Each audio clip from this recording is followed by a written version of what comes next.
Warga negara Indonesia atau WNI berinisial DU dilaporkan menjadi salah satu di antara korban tewas buntu dari kerusuhan yang terjadi di Bangladesh.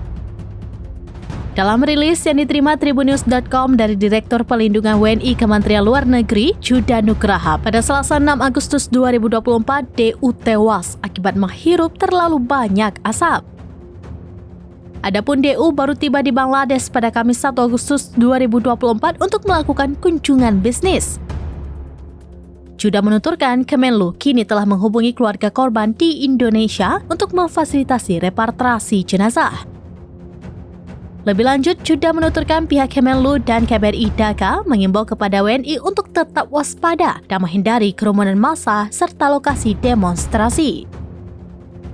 Para warga yang ingin melaporkan kondisi darurat, maka dapat menghubungi hotline KBRI Dhaka yaitu KBRI Dhaka plus 880 161 4444 552 atau Direktur Pelindungan WNI Kementerian Luar Negeri 0812 9007 0027. Sebagai informasi, demonstrasi di Bangladesh telah berlangsung per minggu-minggu hingga menyebabkan Perdana Menteri Sheikh Hasina mengundurkan diri dan terbang ke India pada Senin 5 Agustus 2024 kemarin.